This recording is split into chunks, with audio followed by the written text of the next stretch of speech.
Hey family, how y'all doing out there? Welcome to Keep It Raw. My name is Ravel. For you all that's just coming by, I ask that you continue to come and subscribe. I ask that you hit that like button.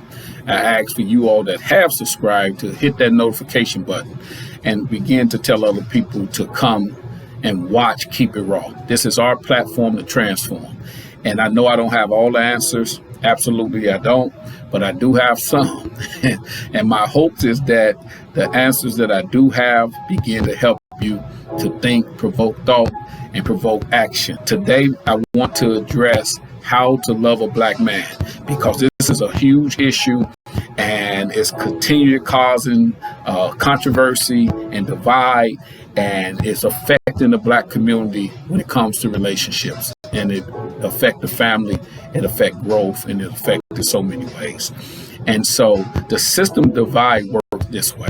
If you get three people who presume to be similar, and you begin to assess benefits and entitlements and so forth, and one may be getting $5, the other may get 10, the other may get 20. And so the assumption that they're all the same is going to create a chain reaction on why did that person get 5? Why did that person get 10? Why did that person get 20? And so when you have situations like this, and ego kick in, and there's male ego and there's feminine ego. And so the two are similar, but they react differently. And so one is more focused on the external, one is focusing more on the internal, but they could produce the same results, which is problems. And so this is how the system of divide works.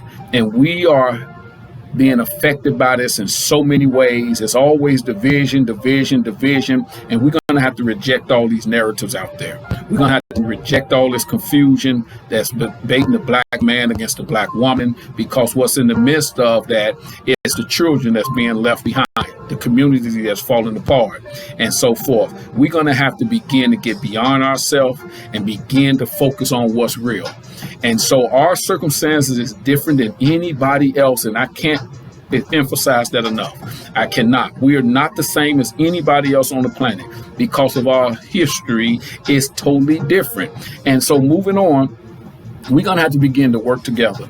And so I want to dive right into the Tyler Perry comments. And I know a lot of people is upset and there's different views, and black women feel like it's an insult to them that he's made such a statement, especially being a billionaire and being a black man.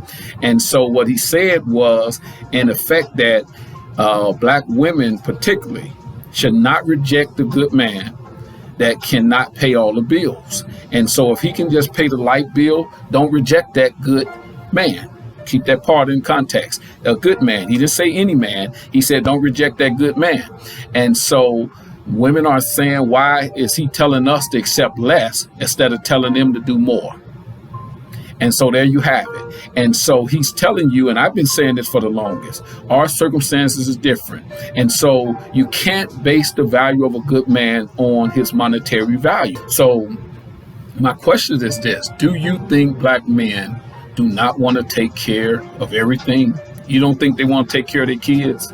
And I know there's some out there's some bums out there that don't, but the majority do.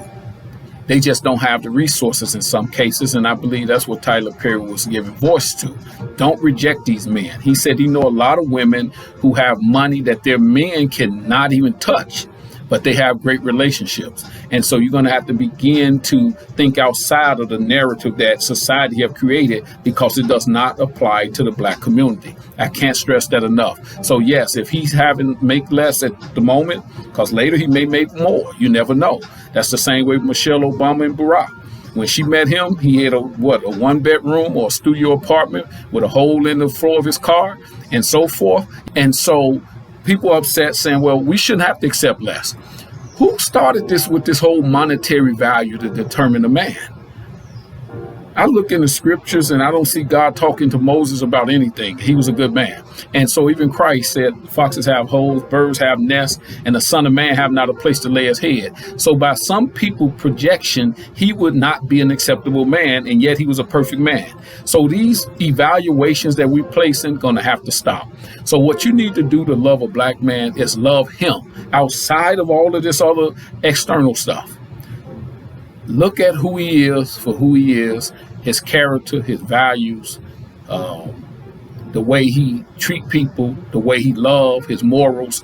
These are the things that you're going to use to love a black man. All this external stuff, please drop it, because what you have is a lot of bloated expectations. And so the bottom line is this: very few households on this planet can survive with one income. And then you're saying, if you can't take care of your own business and then take care of mine too, then I'm going to reject you. That's a bad proposition, because the bottom line is, there's no one on the planet that know more than black women the struggle it is to have one household income. And since you know that, why put that pressure on a man that's already struggling? And so this is where he feel you don't understand him, you're not trying to understand, and then he just prefer to be by himself. And so the bottom line is this: we know men want to take care of their kids, they want to take care of their women, they want to take care of their communities. And so a lot of it is not being done because of the underlying issues, not because it's not their heart. It may be their mind. You can blame it to their mind, but not to the heart. And so, because we know the moment black men get big money, guess what they do first? You know what they do first. They go buy mama a house. They go make sure their kids is taken care of. They make sure everybody that they love is taken care of. That's just the way it works. So when they don't have it, dare you to blame them and kick them down. Dare you do such a thing. And so you're going to have to stop using these narratives. The reason you're doing it is because you're using these expectations and narratives that work for other people that have not been through what we've been through. We are oppressed. The black man is similar to a person that's a hunter without a gun. He's a hunter, but he's the most hunted. And so, like they said, it's no fun when the rabbit have the gun. And so he's in a very peculiar situation where he's entrusted to hunt and he don't have the gun. And when he get the gun, the rules change. And so he's constantly in an odyssey of dealing with certain stuff and trying to sort through things. And then he need the black woman to understand that. Instead of taking these narratives that's looking to tear him down, to cause division, it's not going to work. He's going to need you to understand him outside of that. He's going to need you to see beyond the smoke screen. And so, because he's shrouded, his persona is shrouded in assumptions, and that's accepting things that's true, that's not proven. And so saying black men don't want to be dads, they leave their families and they're terrible and they this and they that. But stop thinking that black men are evil and mean wrong and mean terrible for their kids. And this is why they prefer to be by themselves. They need someone to understand and then to inspire them and motivate them, not to continue to use these narratives that's been promoted for years and years, been lies, assumptions, and propaganda. And so propaganda is another thing that's being promoted out here about black men. Propaganda is the misleading or the biased information to stress a certain point.